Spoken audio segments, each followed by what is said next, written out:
ವ್ಯಕ್ತಿಗತವಾಗಿರ್ತಕ್ಕಂಥ ಜ್ಯೋತಿಷ್ಯ ಹೆಚ್ಚಾಗಿದೆ. ಸೋತಾಗ ಅವನು ಮುಖ ಮಾಡೋದೇ ಜ್ಯೋತಿಷ್ಯದ ಕಡೆ. ಗೆಲ್ಲೋ ಸಂದರ್ಭದಲ್ಲಿ ಗೆಲ್ತಾ ಇರಬೇಕಾದ್ರೆ ಯಾವುದೇ ಕಾರಣಕ್ಕೂ ಅವನು ಜ್ಯೋತಿಷ್ಯದ ಕಡೆ ಹೋಗಲ್ಲ. 2019ರಲ್ಲಿ ಕೊರೋನಾ ಪ್ರಿಡಿಕ್ಷನು ಮಾಡಿದ್ವಿ. ಅದು ಕೂಡ ಇದೇ ಥರ ಪ್ರಿಡಿಕ್ಷನ್ ಮಾಡಿ 6 ತಿಂಗಳಲ್ಲಿ ಅದು ಇವತ್ತು ಕೂಡ ಮನೆ ಮಾತಾಗಿರ್ತಕ್ಕಂಥ ಒಂದು ಹೆಸರು ಕೊರೋನಾ. ನಾವು ಮೇಲ್ನೋಟದಲ್ಲಿ ನೋಡಿದಾಗ ಏನೇನು ಹೈಲೈಟ್ಸ್ ಹೆಡ್ಲೈನ್ಸ್ ಆಗುತ್ತೆ ಅಂತ ಹೇಳ್ತೀವಿ. ವಾರ್ ಬಗ್ಗೆ ಪ್ರಿಡಿಕ್ಟ್ ಮಾಡಿದ್ದೆ, ಇಂಡಿಯಾ ಮತ್ತು ಪಾಕಿಸ್ತಾನ ವಾರ್. ಬಟ್ ಅಲ್ಲಿ 3 ಜಾಗ ಕೊಟ್ಟಿದ್ದೆ. ಒಂದು ಚೈನಾ ಬಾರ್ಡ್ರಲ್ಲಿ ಒಂದು ಆಗಬಹುದು, ಬಾಂಗ್ಲಾದೇಶ್ ಬಾರ್ಡ್ರಲ್ಲಿ ಆಗ್ಬೋದು, ಅಥವಾ ಕಾಶ್ಮೀರ್ ಬಾರ್ಡ್ರಲ್ಲಿ ಆಗ್ಬೋದು. ಬಟ್ ಜನಗಳು ಜ್ಯೋತಿಷ್ಯವನ್ನು ಸಾಮಾನ್ಯವಾಗಿ ವ್ಯಂಗ್ಯವಾಗಿ ಹೇಳ್ತಕ್ಕಂಥವ್ರು ಸ್ವಲ್ಪ ಅಲ್ಪಜ್ಞಾನಿಗಳು. ವ್ಯಂಗ್ಯ ಮಾಡೋರಲ್ಲ, ಅಲ್ಪಜ್ಞಾನಿಗಳು. ಇವತ್ತು ಜ್ಯೋತಿಷ್ಯಕ್ಕೆ ಏನಾದ್ರು ಗೌರ್ಮೆಂಟ್ ಸಪೋರ್ಟ್ ಇದೆಯಾ? ಅದನ್ನು ಅಧ್ಯಯನ ಮಾಡೋಕ್ಕೆ ಅದಕ್ಕೆ ಬೇಕಾಗಿರ್ತಕ್ಕಂಥ ಸವಲತ್ತು ಕೊಟ್ಟು ಪ್ರತಿಯೊಂದು ನಗರದ ಹಾಕಿ ಮಾಡೋಕ್ಕೆ ಒಂದು ಚಾರ್ಟ್ ಹಾಕಿ ಪ್ರತಿಯೊಂದು ನಗರದಲ್ಲಿ ಎಲ್ಲಿ ಅವಘಡ ನಡೆಯುತ್ತೆ, ಎಲ್ಲಿ ಹೋಗಿ ಕರೆಕ್ಟಾಗಿ ಪಿನ್ ಪಾಯಿಂಟ್ ಮಾಡಬೇಕು. It is A mathematical calculation. ಜ್ಯೋತಿಷ್ಯ ಶಾಸ್ತ್ರದಲ್ಲಿ ಗ್ರಹಗಳ ಚಲನವಲನಗಳನ್ನು ಮಾಡ್ತಕ್ಕಂಥ ಸೂಪರ್ ಕಂಪ್ಯೂಟರ್ಸ್ ಬರಬೇಕು ನಮಗೆ. ಆ ಥರ ಸೂಪರ್ ಕಂಪ್ಯೂಟರ್ಸು ಅದನ್ನು ಫೀಡ್ ಮಾಡ್ತಕ್ಕಂಥ ಅನೇಕ ಜ್ಯೋತಿಷರಿದ್ದಾರೆ. ಜ್ಯೋತಿಷ್ಯದಲ್ಲೂ ಒಂದು ದೊಡ್ಡ ಆವಿಷ್ಕಾರ ಬಂದಾಗ ಪ್ರತಿಯೊಬ್ಬ ಮನುಷ್ಯರು ಜ್ಯೋತಿಷ್ಯದಲ್ಲಿ ಬಾಯಿ ಮುಚ್ಕೊಂಡು ಕೂತ್ಕೊಳ್ತಕ್ಕಂಥ ವಿಚಾರ ಬಂದೇ ಬರುತ್ತೆ. ಯಾಕಂದರೆ ಯಾವಾಗ ಇವತ್ತು ಗ್ರಾಸಲ್ಲಿ ಹೇಳ್ತಾ ಇದ್ದೀವಿ ಈ ಥರ ಅವಘಡಗಳಾಗುತ್ತೆ ಅಂತ, ನೆಟ್ಟಲ್ಲಿ ಹೇಳಿದಾಗ ಆಶ್ಚರ್ಯ ಆಗುತ್ತೆ. 200 ಜನ ಇರ್ತಕ್ಕಂಥದ್ದು ಅದರಲ್ಲಿ 140 ಜನ 41 ಜನ ತೀರೋದ್ರು ಒಂದು ಆದಂದಾಗ ಇವರು ಹಿಂದಿನ ಜನ್ಮದಲ್ಲಿ ಬೆಂಕಿ ಹಚ್ಚಿದ್ರು ಅಂತ ಹೇಳ್ತಾರೆ. ಇಂಥ ಜ್ಯೋತಿಷ್ಯ ಸತ್ಯ ಅಲ್ಲ. ಎಲ್ಲೋ ಒಂದು ಕಡೆ ಶಾಸ್ತ್ರ ನಿಜ ಆಗುತ್ತೆ, ಶಾಸ್ತ್ರಿ ಸುಳ್ಳಾಗ್ತಾನೆ. ಈ ಶಾಸ್ತ್ರಿ ಸುಳ್ಳಾಗಿರೋದ್ರಿಂದನೇ ಇವತ್ತು ಎಷ್ಟೋ ಜನ ಜ್ಯೋತಿಷ್ಯನ ಒಂದು ರೀತಿ ಮೂಢನಂಬಿಕೆ ಅಂತ ಕರೀತಾ ಇರ್ತಕ್ಕಂಥದ್ದು. ಅದನ್ನು ನಾನು ಖಂಡಿಸ್ತೀನಿ. ಸುಳ್ಳು ವಿಚಾರಗಳನ್ನು ಕೆಲವು ಅಲ್ಪಜ್ಞಾನಿಗಳು ಜ್ಯೋತಿಷ್ಯದ ಬಗ್ಗೆ ಶಾಸ್ತ್ರವನ್ನು ಹೇಳಿದಾಗ ಜ್ಯೋತಿಷ್ಯ ಕೆಳಗಿಳಿಯುತ್ತೆ ಹೊರತು ಜ್ಯೋತಿಷ್ಯ ಮೇಲಕ್ಕೆ ಹೋಗೋದು ಭಾಳ ಕಷ್ಟ. ದೊಡ್ಡ ದೊಡ್ಡ ಕಂಪ್ನೀಲಿ ದೊಡ್ಡ ಜನರಲ್ ಮ್ಯಾನೇಜರ್ ಆಗಿ ಅನೇಕ ವಿದೇಶಗಳಿಗೆ ಹೋಗಿ ಬಂದ್ಬಿಟ್ಟು ಇಲ್ಲಿ ಬಂದು ಮೂಢನಂಬಿಕೆ ಹೇಳ್ತಕ್ಕಂಥ ಪ್ರಮೇಯ ಅಥವಾ ವಿಚಾರ ನನಗೆ ಅವಶ್ಯಕತೆ ಇಲ್ಲ.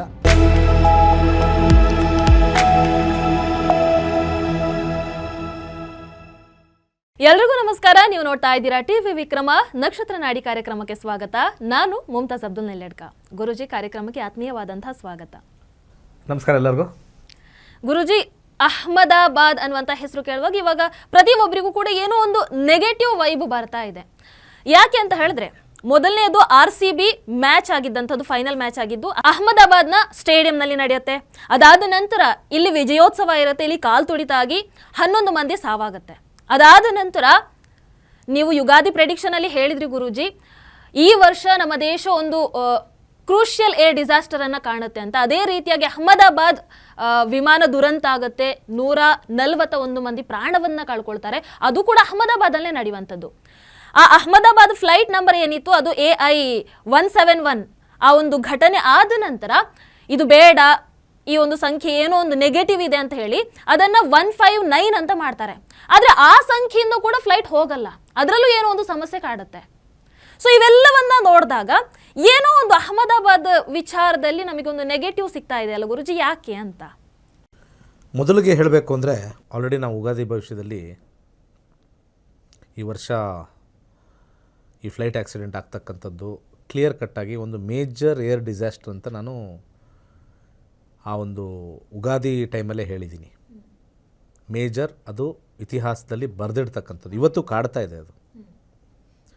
ಸಾಕಷ್ಟು ಜನ ಇದನ್ನು ಸುಳ್ಳು, ಎಲ್ಲಿ ಫ್ಲೈಟ್ ಆಕ್ಸಿಡೆಂಟ್ ಅಂತ ಹೇಳಿಲ್ಲ, ಯಾಕೆ ಅವ್ರಿಗೆ ಏರ್ ಇಂಡಿಯಾದವ್ರಿಗೆ ಹೇಳಿಲ್ಲ ನೀವು ಹೋಗಿ ನೋಡಿ. ನಾವೆಲ್ಲ ಹುಲುಮಾನವರು. ಈ ಪ್ರಕೃತಿಯ ರಹಸ್ಯವನ್ನು ಸ್ವಲ್ಪ ಮಟ್ಟಿಗೆ ನಾವು ಭೇದಿಸಿದ್ದೀವಿ. ಆ ರಹಸ್ಯ ಭೇದಿಸೋ ಒಂದು ಸಂದರ್ಭದಲ್ಲಿ ವಿಜ್ಞಾನವಾಗಿ, ಆರ್ಥಿಕವಾಗಿ, ಭೌತಿಕವಾಗಿ ಅನೇಕ ವಿಚಾರದಲ್ಲಿ ನಾವು ಅದನ್ನು ಸಂಶೋಧನೆ ಅಂತ ನೀವೇನು ಕರಿತೀವಿ ಮಾಡಿದ್ದೀವಿ. ಆ ಒಂದು ಮಟ್ಟಕ್ಕೆ ನಮಗೆ ದುರ್ಘಟನೆಗಳು, ಅವಘಡಗಳು ಗೋಚರ ಆಗ್ತಕ್ಕಂಥದ್ದು ಜ್ಯೋತಿಷ್ಯದಲ್ಲಿ ಕಂಡುಬರುತ್ತೆ. ನಾವಿನ್ನೂ ಕೂಡ ಅಧ್ಯಯನ ಹೆಚ್ಚಾಗಿ ಎಲ್ಲರೂ ಸೇರಿ ಮಾಡಿದಾಗ ಇನ್ನೂ ಇಂಥ ಜಾಗದಲ್ಲೇ ಅಂತ ಹೇಳಿ ಒಂದು ಶಾಸ್ತ್ರದಲ್ಲಿ ಕೂರ್ಮಚಕ್ರ ಅಂತ ಒಂದಿದೆ, ರಾಶಿ ಸಂಘಟಿಕ ಚಕ್ರ ಅಂತ ಒಂದಿದೆ, ನಕ್ಷತ್ರ ಸಂಘಟಿಕ ಚಕ್ರ ಅಂತ ಒಂದಿದೆ. ಅದನ್ನು ಹಾಕಿದಾಗ ಭೂಪ್ರದೇಶದಲ್ಲಿ ಇಂಥ ಸ್ಥಳದಲ್ಲೇ ಅವಘಡಗಳು ನಡೆಯುತ್ತೆ ಅಂತ ಹೇಳಿ ಕ್ಯಾಲ್ಕುಲೇಷನ್ನ ಮಾಡ್ತಕ್ಕಂಥ ವಿಚಾರ ಖಂಡಿತ ಇದೆ. ಪ್ರತಿಯೊಬ್ಬ ಮನುಷ್ಯನ ವಿಚಾರದಲ್ಲಿ ಸಮಯದ ಅಭಾವ, ಆ ಒಂದು ಸಬ್ಜೆಕ್ಟ್ನ ಒಂದು ಕುತೂಹಲ, ಮತ್ತು ಸಮಾಜದ ಕೊಡುಗೆ, ಮತ್ತು ಆ ಸಬ್ಜೆಕ್ಟ್ಗೆ ಸಪೋರ್ಟ್ ಅನ್ನೋದು ಭಾಳ ಇಂಪಾರ್ಟೆಂಟ್. ಇವತ್ತೇನಾಗಿದೆ, ಜ್ಯೋತಿಷ್ಯ ವ್ಯಕ್ತಿಗತವಾಗಿರ್ತಕ್ಕಂಥ ಜ್ಯೋತಿಷ್ಯ ಹೆಚ್ಚಾಗಿದೆ. ನನಗೆ ಮದುವೆ ಯಾವಾಗುತ್ತೆ, ನನಗೆ ಯಾವಾಗ ಕೆಲಸ ಸಿಗುತ್ತೆ, ನಾನು ಬಿಸ್ನೆಸ್ ಮಾಡ್ತಾಯಿದ್ದೀನಿ ಅಥವಾ ಲಾಸ್ ಆಗೋಯ್ತು, ಇಂಥ ವೈಯಕ್ತಿಕ ವಿಚಾರಕ್ಕೆ ಜ್ಯೋತಿಷ್ಯ ಹೋಗಿದೆ. ಅಲ್ಲಿ ಭಾಳಷ್ಟು ನಂಬಿಕೆ ಹೆಚ್ಚಾಗಿದೆ. ನೀವು ಯಾರನ್ನೇ ಕೇಳಿ, ಸೋತಾಗ ಅವನು ಮುಖ ಮಾಡೋದೇ ಜ್ಯೋತಿಷ್ಯದ ಕಡೆ. ಗೆಲ್ಲೋ ಸಂದರ್ಭದಲ್ಲಿ ಗೆಲ್ತಾ ಇರಬೇಕಾದ್ರೆ ಯಾವುದೇ ಕಾರಣಕ್ಕೂ ಅವನು ಜ್ಯೋತಿಷ್ಯದ ಕಡೆ ಹೋಗಲ್ಲ. ಯಾರಾದರೂ ಜ್ಯೋತಿಷ್ಯದ ಬಗ್ಗೆ ಮಾತಾಡಿದ್ರೆ ಸ್ವಲ್ಪ ಒಂಥರ ವ್ಯಂಗ್ಯವಾಗಿ ಅವೆಲ್ಲ ಸುಳ್ಳು, ಕಷ್ಟಪಟ್ಟರಾಗುತ್ತೆ ಅಂತೆಲ್ಲ ಹೇಳಿ ಮಾತಾಡ್ತಕ್ಕಂಥದ್ದು ನೋಡ್ತೀವಿ. ನಾವು ಕಮೆಂಟಲ್ಲೂ ನೋಡ್ತೀವಿ. ಅದು ಕಮೆಂಟಲ್ಲಿ ಸಾಮಾನ್ಯ. ಯಾವಾಗ ಒಬ್ಬ ಮನುಷ್ಯ ಒಂದು ರೀತಿಯ ಆರ್ಥಿಕವಾಗಿ, ಮಾನಸಿಕವಾಗಿ ಕುಗ್ತಾನೋ, ಆವಾಗ ಏನೋ ಒಂದು ಶಕ್ತಿ ನನಗೆ ನನ್ನನ್ನು ಹಿಡಿದಿಟ್ಕೊಂಡಿದೆ, ನಾನು ಮುಂದೆ ಹೋಗಕ್ಕೆ ಆಗ್ತಾ ಇಲ್ಲ ಅಂತ ನೋಡಿದಾಗ ನಾವು ಹುಟ್ಟಿರ್ತಕ್ಕಂಥ ಭೂಮಿ ಮೇಲೆ ಇರ್ತಕ್ಕಂಥ ಈ ಗ್ರಹಶಕ್ತಿಗಳು, ನಮ್ಮ ಸುತ್ತಕ್ಕಂಥ ಮತ್ತು ಸೂರ್ಯನ ಸುತ್ತಕ್ಕಂಥ ಗ್ರಹಗಳ ಗ್ರಹಚಾರವನ್ನು ನೋಡೋದೇ ನಮ್ಮ ಋಷಿಮುನಿಗಳು ಹೇಳ್ಕೊಟ್ಟಿರ್ತಕ್ಕಂಥ ಒಂದು ಶಾಸ್ತ್ರ. ಸೊ ಹಾಗೆ ನಾವು ಒಂದು ನಿಟ್ಟಿನಲ್ಲಿ, ಯಾಕಂದರೆ ನಾನು ಬರೀ ಇದ್ರದ್ದು ಭಾಗನ ಮಾತಾಡ್ತಾ ಇಲ್ಲ, 2019ರಲ್ಲಿ ಕೊರೋನಾ ಪ್ರಿಡಿಕ್ಷನು ಮಾಡಿದ್ವಿ. ಅದು ಕೂಡ ಇದೇ ಥರ ಪ್ರಿಡಿಕ್ಷನ್ ಮಾಡಿ 6 ತಿಂಗಳಲ್ಲಿ ಅದು ಇವತ್ತು ಕೂಡ ಮನೆ ಮಾತಾಗಿರ್ತಕ್ಕಂಥ ಒಂದು ಹೆಸರು ಕೊರೋನಾ. ಬಂದಾದಮೇಲೆ ನಾವು ಪ್ರಿಡಿಕ್ಟ್ ಮಾಡಿದರೆ ಹೌದಪ್ಪ ಇವ್ರು ಬಂದಾದಮೇಲೆ ನಾನು ಹೇಳಿದೆ ಅಂತ ಹೇಳ್ತಾರೆ. ಅದಕ್ಕೆ ದಾಖಲೆ ಇಲ್ಲ. ಎಷ್ಟೋ ಜ್ಯೋತಿಷರು ಕೊರೋನಾ ಬಂದಿದ್ದು ನಾನು ಪ್ರಿಡಿಕ್ಟ್ ಮಾಡಿದೆ ಅಂತ ಹೇಳ್ತಾರೆ, ಅಲ್ಲಿ ದಾಖಲೆ ಇಲ್ಲ. ನಂದು ದಾಖಲೆ ಇದೆ. ನಮ್ಮ ನಕ್ಷತ್ರ ನಾಡಿ ಯೂಟ್ಯೂಬ್ಗೆ ಹೋದರೆ, ಅಲ್ಲಿ ಪ್ಲೇ ಲಿಸ್ಟಲ್ಲಿ ಹೋದರೆ ಹೇಳಿರ್ತಕ್ಕಂಥ ದಿವಸ 19ನೇ ತಾರೀಕು ಏಪ್ರಿಲ್ 2019ರಲ್ಲಿ ಭಯಾನಕವಾಗಿರ್ತಕ್ಕಂಥ ಒಂದು ಕಾಯಿಲೆ ಬರುತ್ತೆ. ಎಲ್ಲರೂ ಕೂಡ ಹೈಜೀನ್ ಆಗ್ತಾರೆ ಅಂತೆಲ್ಲ ಪ್ರತಿಯೊಂದು ವಿವರವಾಗಿ ಹೇಳಿದ್ದೀವಿ. ಅದು ಎಲ್ಲಿ ಪ್ರಾರಂಭವಾಯಿತು ಅನ್ನೋದು ಆಮೇಲೆಲ್ಲ ಅದರದ್ದೆಲ್ಲ ವಿಚಾರ ಚೈನಾದಲ್ಲಾಯಿತೋ, ಇಂಗ್ಲೆಂಡಲ್ಲಾಯಿತೋ, ಅಮೆರಿಕದಲ್ಲಾಯಿತೋ, ಅದೆಲ್ಲ ತರ್ಕಕ್ಕೆ ಬಂದಿರತಕ್ಕಂಥದ್ದು. ಹಾಗೆ ವಿಮಾನ ದುರ್ಘಟನೆ ಒಂದು ಗ್ರಾಸ್ ಲೆವೆಲಲ್ಲಿ ತೋರಿಸುತ್ತೆ ನಮಗೆ, ನೆಟ್ ಲೆವೆಲಲ್ಲಿ ತೋರಿಸೋದು ಕಷ್ಟ ಜ್ಯೋತಿಷ್ಯ. ನೆಟ್ ಲೆವೆಲಲ್ಲಿ ನೋಡಬೇಕು ಅಂತಂದರೆ ಪ್ರತಿಯೊಂದು ದೇಶದ, ಒಂದು ರಾಜ್ಯದ, ಒಂದು ನಗರದ ಜಾತಕ ವಿಶ್ಲೇಷಣೆ ಮಾಡಿ ಯಾವ್ಯಾವ ಜಾಗದಲ್ಲಿ ಒಂದು ನೆಗೆಟಿವಿಟಿ ಜಾಸ್ತಿ ಬರಬಹುದು ಅಂತ ಹೇಳಿ ಕೂಲಂಕುಷವಾಗಿ ಅದಕ್ಕೆ ಸಮಯ ಕೊಟ್ಟು ಎಲ್ಲ ಪ್ರದೇಶದಲ್ಲೂ ಮಾಡಬೇಕು ಅಂತಂದರೆ ಎಷ್ಟು ನಗರಗಳಿದ್ದಾವೆ ನಮಗೆ, ಎಷ್ಟು ಜಿಲ್ಲೆಗಳಿದ್ದಾವೆ, ಎಷ್ಟು ರಾಜ್ಯಗಳಿದ್ದಾವೆ, ಎಷ್ಟು ದೇಶಗಳಿದ್ದಾವೆ. ಈ ರೀತಿ ನಾವು ಮೇಲ್ನೋಟದಲ್ಲಿ ನೋಡಿದಾಗ ಏನೇನು ಹೈಲೈಟ್ಸ್, ಹೆಡ್ಲೈನ್ಸ್ ಆಗುತ್ತೆ ಅಂತ ಹೇಳ್ತೀವಿ. ವಾರ್ ಬಗ್ಗೆ ಪ್ರೆಡಿಕ್ಟ್ ಮಾಡಿದ್ದೆ, ಇಂಡಿಯಾ ಮತ್ತು ಪಾಕಿಸ್ತಾನ್ ವಾರ್. ಬಟ್ ಅಲ್ಲಿ 3 ಜಾಗ ಕೊಟ್ಟಿದ್ದೆ. ಒಂದು ಚೈನಾ ಬಾರ್ಡ್ರಲ್ಲಿ ಒಂದು ಆಗಬಹುದು, ಬಾಂಗ್ಲಾದೇಶ್ ಬಾರ್ಡ್ರಲ್ಲಿ ಆಗ್ಬೋದು, ಅಥವಾ ಕಾಶ್ಮೀರ್ ಬಾರ್ಡ್ರಲ್ಲಿ ಆಗ್ಬೋದು. ಬಟ್ ನಮಗೆ ಮುಂದೊಂದು ದಿವಸ ಇಲ್ಲಿ ಕನ್ಯಾಕುಮಾರಿ ಬಾರ್ಡ್ರಲ್ಲಾದರೂ ಕೂಡ ಅದನ್ನು ನಾವು ಹೇಳ್ಬೋದು. ಬಟ್ ಆದರೆ ಆ 3 ಏರಿಯಾ ಸ್ವಲ್ಪ ಗ್ರಾಸ್ ಅಂತ ಕರಿತೀವಿ. ಮತ್ತು ನೆಟ್ ಗೊತ್ತಾಯಿತು ಕಾಶ್ಮೀರ್ ಎಂಡಿಂಗಲ್ಲಿ ಆಗಿರ್ತಕ್ಕಂಥದ್ದು. ಸೊ ಜನಗಳು ಜ್ಯೋತಿಷ್ಯವನ್ನು ಸಾಮಾನ್ಯವಾಗಿ ವ್ಯಂಗ್ಯವಾಗಿ ಹೇಳ್ತಕ್ಕಂಥವ್ರು ಸ್ವಲ್ಪ ಅಲ್ಪಜ್ಞಾನಿಗಳು. ವ್ಯಂಗ್ಯ ಮಾಡೋರಲ್ಲ, ಅಲ್ಪಜ್ಞಾನಿಗಳು. ನಿಜವಾದ ಜ್ಞಾನಿ ತಿಳ್ಕೋಬೇಕು. ಇವತ್ತು ಮೆಡಿಕಲ್ ಇಂಡಸ್ಟ್ರಿ ಸೂಪರ್ ಅಂತ ಹೇಳ್ತಾರೆ. ಇವತ್ತು ಕೂಡ ಕ್ಯಾನ್ಸರಿಂದ ಸಾಯ್ತಕ್ಕಂಥ ಮನುಷ್ಯರು ಹೈಯೆಸ್ಟು ಮೆಡಿಕೇಷನ್ನೇ ಇನ್ನೂ ಬಂದಿಲ್ಲ, ಮುಂದೆ ಬರ್ಬೋದೇನೋ ಕಂಡುಹಿಡಿತಾ ಇದ್ದಾರೆ. ಹಾಗೆ ಅದು ಮೆಡಿಕಲ್ಗಾದರೆ ಗೌರ್ಮೆಂಟವರು ಅದಕ್ಕೆಲ್ಲ ಹಣ ಹಾಕಿ ಅದನ್ನು ಬೆಳೆಸ್ತಾ ಇದ್ದಾರೆ. ಇವತ್ತು ಜ್ಯೋತಿಷ್ಯಕ್ಕೆ ಏನಾದ್ರು ಗೌರ್ಮೆಂಟ್ ಸಪೋರ್ಟ್ ಇದೆಯಾ? ಅದನ್ನು ಅಧ್ಯಯನ ಮಾಡೋಕ್ಕೆ ಅದಕ್ಕೆ ಬೇಕಾಗಿರ್ತಕ್ಕಂಥ ಸವಲತ್ತು ಕೊಟ್ಟು ಪ್ರತಿಯೊಂದು ನಗರದ ಹಾಕಿ ಮಾಡೋಕ್ಕೆ ಒಂದು ಚಾರ್ಟ್ ಹಾಕಿ ಪ್ರತಿಯೊಂದು ನಗರದಲ್ಲಿ ಎಲ್ಲಿ ಅವಘಡಗಳು ನಡೆಯುತ್ತೆ, ಎಲ್ಲಿ ಹೋಗಿ ಕರೆಕ್ಟಾಗಿ ಪಿನ್ ಪಾಯಿಂಟ್ ಮಾಡಬೇಕು. It is A mathematical calculation. ಇವತ್ತು ಯಾವ ಕ್ಷೇತ್ರದಲ್ಲಿ ಮಳೆ ಬರುತ್ತೆ ಅನ್ನೋದು ಯಾವುದರಿಂದ ಗೊತ್ತಾಗುತ್ತೆ? ಸ್ಯಾಟಲೈಟಿಂದ.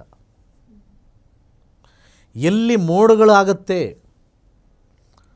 ಎಲ್ಲಿ ಡಿಪ್ರೆಷನ್ ಆಯಿತು, ನಮಗೆ ಹವಾಮಾನ ಇಲಾಖೆಯಿಂದ 3 ದಿವಸ ಮುಂಚೆನೇ ಬಂದ್ಬಿಡುತ್ತೆ.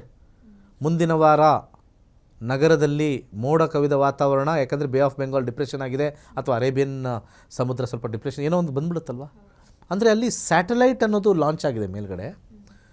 ಅಲ್ಲಿರ್ತಕ್ಕಂಥ ಕರೆಂಟ್ಸ್ನ ನೋಡೋಕ್ಕೆ ಅದನ್ನು ಇನ್ಫಾರ್ಮೇಷನ್ ತೊಗೊಂಡು ನಮಗೆ ರವಾನೆ ಮಾಡ್ತಾಯಿದೆ. ಹಾಗಿದ್ರೆ ಸ್ಯಾಟಲೈಟ್ ಅನ್ನೋದು ಒಂದು ಇನ್ಫಾರ್ಮೇಷನ್ ಕೊಡ್ತಾ ಇದೆಯಲ್ಲ, ಅದೊಂದು ಸಾಧನ.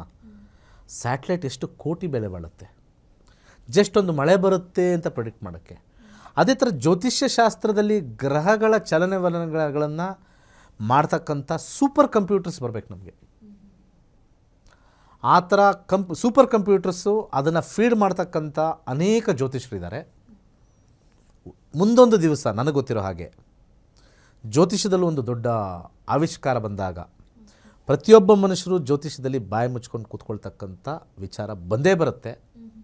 ಯಾಕಂದರೆ ಯಾವಾಗ ಇವತ್ತು ಗ್ರಾಸಲ್ಲಿ ಹೇಳ್ತಾ ಇದ್ದೀವಿ ಈ ಥರ ಅವಘಡಗಳಾಗುತ್ತೆ ಅಂತ, ನೆಟ್ಟಲ್ಲಿ ಹೇಳಿದಾಗ ಆಶ್ಚರ್ಯ ಆಗುತ್ತೆ. ಈಗ ಗ್ರಾಸ್ ಬೇರೆ, ನೆಟ್ ಬೇರೆ. ಗ್ರಾಸ್ ಅಂತಂದರೆ ಬೆಂಕಿ ಅವಘಡಗಳು ಜಾಸ್ತಿ ಅಂತಂದಾಗ ಎಲ್ಲ ಕಡೆ ಅಲ್ಲಲ್ಲಿ ಬೆಂಕಿ.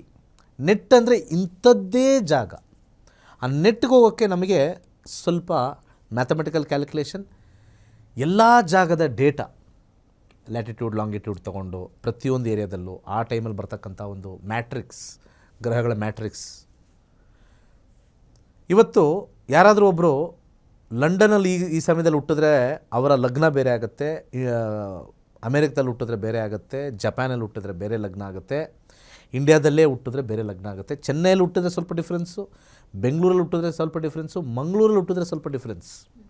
ಇಲ್ಲೇ ಸಣ್ಣ ಸಣ್ಣ ವ್ಯತ್ಯಾಸ. ಸೇಮ್ ಡೇ ಇವತ್ತೇ, ಟೈಮ್ಗಳು ಬೇರೆ, ಟೈಮ್ ಝೋನ್ ಬೇರೆ. ಭೂಮಿ ದುಂಡಾಗಿರ್ತಕ್ಕಂಥದ್ದಾದಾಗ ಎಲ್ಲ ಗ್ರಹಗಳ ರೇಸು ಎಲ್ಲ ಕಡೆಯಿಂದನೂ ಬೀಳ್ತಾ ಇರುತ್ತೆ. ಯಾವ ಜಾಗದಲ್ಲಿ ಎಲ್ಲ ಕಡೆ ರೇಸು ನೆಗೆಟಿವ್ ಆಗಿ ಫೋರ್ಸ್ ಆಗುತ್ತೆ, ಅಲ್ಲಿ ಆ ಫ್ಲೈಟ್ ಎಂಟ್ರಾಗುತ್ತೆ, ಆವಾಗ ಅಲ್ಲಿ ಅವಘಡಗಳು ಬರುತ್ತೆ. ಅದನ್ನು ಪೂರ್ವ ನಿಯೋಜಿತವಾಗಿ ಆ ಮ್ಯಾಟ್ರಿಕ್ಸ್ನ ಎಲ್ಲ ಕಡೆ ಎಲ್ಲಿ ಅದು ಎಕ್ಸಾಕ್ಟಾಗಿ ಕೊಲೈಡ್ ಆಗುತ್ತೋ, ಇನ್ವಿಸಿಬಲ್ ರೇಸ್, ಅದನ್ನು ಕಂಡುಹಿಡಿಬೇಕು ಅಂತಂದರೆ ನಮಗೆ ಒಂದು ಸ್ವಲ್ಪ ಜ್ಞಾನದ ಕೊರತೆ ಇಲ್ಲ, ಸಾಧನೆಗಳ ಕೊರತೆ ಇದೆ. ಸ್ಯಾಟಲೈಟ್ ಹೇಳ್ತು ನಮಗೆ. ಅದೇ ಥರ ನಮಗೊಂದು ಸೂಪರ್ ಕಂಪ್ಯೂಟರ್ಸ್ಗೆ ನಾವು ಫೀಡ್ ಮಾಡಿ ಎಂತೆಂಥ ಏರಿಯಾದಲ್ಲಿ ಯಾವ್ಯಾವ ಗ್ರಹ ಸ್ವಲ್ಪ ಕ್ರಿಸ್ ಆಗುತ್ತೆ, ಕೆಲವು 1-4-10 ಕಾಂಬಿನೇಷನಲ್ಲಿ ಬರುತ್ತೆ, ಆ ಏರಿಯಾದಲ್ಲಿ ಸ್ವಲ್ಪ ಇಂಪ್ಯಾಕ್ಟ್ ಜಾಸ್ತಿ ಇದೆ ಅಂತ ನೋಡಿದಾಗ ಇನ್ನೂ ಅಡ್ವಾನ್ಸಲ್ಲಿ ನಾವು ಇಂಥದ್ದೇ ಏರಿಯಾ ಅಂತ ನಾವು ಮಾರ್ಕ್ ಮಾಡ್ಬೋದು. ಇದು ಮೊದಲನೇದು. ಇದರಲ್ಲಿ ಭಾಳ ದೊಡ್ಡ ಮೂಢನಂಬಿಕೆ ನಡೆದಿರ್ತಕ್ಕಂಥದ್ದು. 200 ಜನ ಇರ್ತಕ್ಕಂಥದ್ದು, ಅದರಲ್ಲಿ 140 ಜನ 41 ಜನ ತೀರೋದ್ರು ಒಂದು ಆದಂದಾಗ ಇವರು ಹಿಂದಿನ ಜನ್ಮದಲ್ಲಿ ಬೆಂಕಿ ಹಚ್ಚಿದ್ರು ಅಂತ ಹೇಳ್ತಾ ಇದ್ದಾರೆ. ಇಂಥ ಜ್ಯೋತಿಷ್ಯ ಸತ್ಯ ಅಲ್ಲ. ಯಾಕಂದರೆ ಮನುಷ್ಯ ಈಗ ನಡೀತಾ ಇರ್ತಕ್ಕಂಥ ಘಟನೆಗಳನ್ನು ಹೇಳೋದೇ ಕಷ್ಟ, ಅಥವಾ ಹೇಳಿರ್ತಕ್ಕಂಥ ವ್ಯಕ್ತಿಗಳು ಇಷ್ಟು ದಿವಸ ಎಲ್ಲಿದ್ದರು, ಘಟನೆ ಮುಗಿದ ನಂತರ ಹೇಳಿರ್ತಕ್ಕಂಥವ್ರು ಎಷ್ಟು ಮಟ್ಟಿಗೆ ಸರಿ.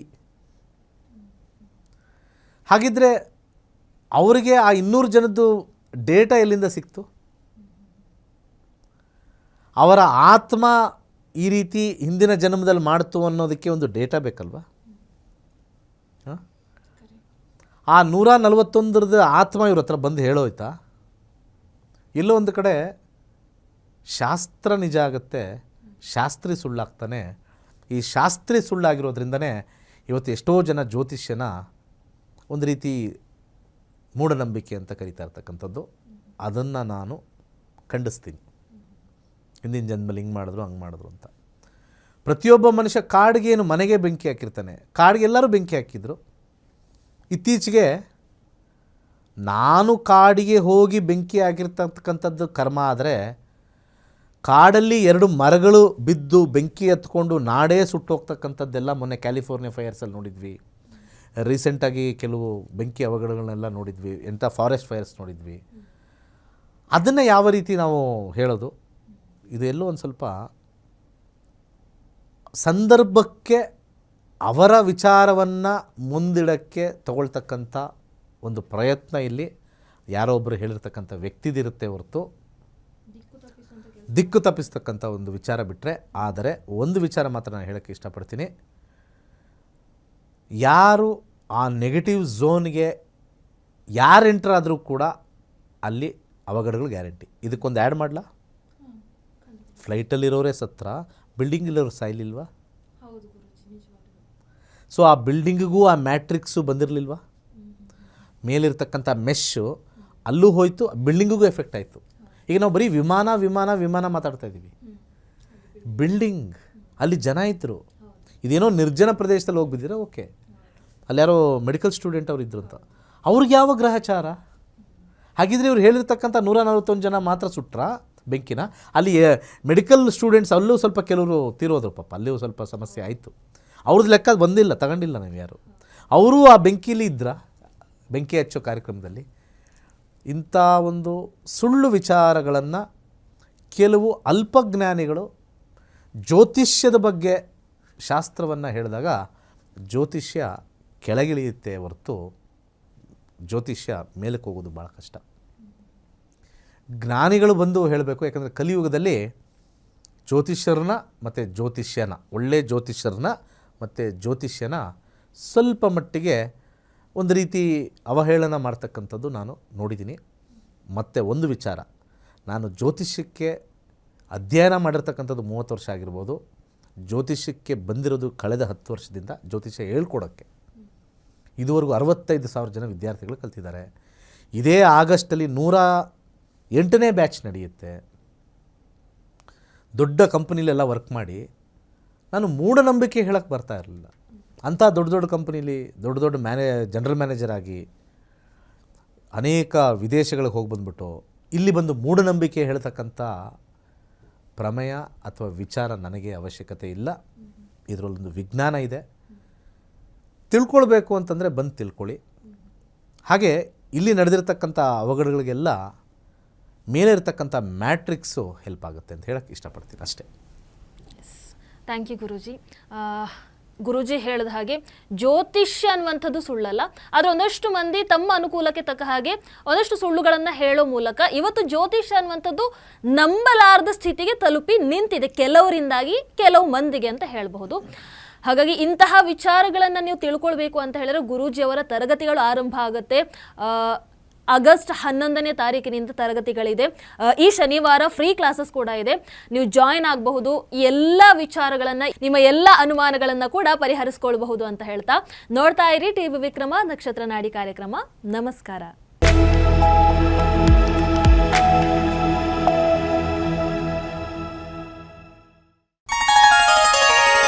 ನಕ್ಷತ್ರ ನಾಡಿ ತರಗತಿಗೆ ಸೇರಿ ಹಾಗೂ ಕೇವಲ 15 ದಿನಗಳಲ್ಲಿ ಜೂಮ್ ಆಪ್ ಮುಖಾಂತರ ಆನ್ಲೈನ್ ತರಗತಿಯನ್ನು ಕಲಿಯಿರಿ. ಜ್ಯೋತಿಷ್ಯ ಶಾಸ್ತ್ರದಲ್ಲಿ ಆಧುನಿಕ ತಂತ್ರಜ್ಞಾನವನ್ನು ಬಳಸಿ ಸಿದ್ಧಪಡಿಸಿರುವ ಗೋಲ್ಡ್ ಫ್ರೀ ಆಸ್ಟ್ರೋ ಆಪ್ ಮುಖಾಂತರ ನಮ್ಮ ಜೀವನದಲ್ಲಿನ ಮುಖ್ಯ ವಿಚಾರಗಳಾದ ಆರೋಗ್ಯ, ವಿದ್ಯಾಭ್ಯಾಸ, ವೃತ್ತಿ ಜೀವನ, ಮದುವೆ ವಿಚಾರ, ಆಸ್ತಿ, ಪ್ರಯಾಣ, ವ್ಯಾಜ್ಯದಂತಹ ವಿಚಾರಗಳ ಬಗ್ಗೆ ಜಾತಕದಲ್ಲಿ ಅತ್ಯಂತ ಸುಲಭ ರೀತಿಯಲ್ಲಿ ತಿಳಿಯಬಹುದಾಗಿದೆ. 60,000ಕ್ಕೂ ಹೆಚ್ಚಿನ ವಿದ್ಯಾರ್ಥಿಗಳಿಗೆ ನಕ್ಷತ್ರ ನಾಡಿ ಜ್ಯೋತಿಷ್ಯವನ್ನು ಕಲಿಸಿಕೊಟ್ಟಿರುವ ಪಂಡಿತ್ ದಿನೇಶ್ ಗುರೂಜಿಯವರ ತರಗತಿಗಳಿಗೆ ಇಂದೇ ನೋಂದಾಯಿಸಿ. ಸುಲಭವಾದ ಮತ್ತು ಶಾಸ್ತ್ರೋಕ್ತವಾದ ಜ್ಯೋತಿಷ್ಯ ಶಾಸ್ತ್ರವನ್ನು ಕಲಿಯಿರಿ. ಹೆಚ್ಚಿನ ಮಾಹಿತಿಗಾಗಿ ಇಂದೇ ನಮ್ಮ ನಕ್ಷತ್ರ ನಾಡಿಯನ್ನು ಸಂಪರ್ಕಿಸಿ. ಧನ್ಯವಾದಗಳು.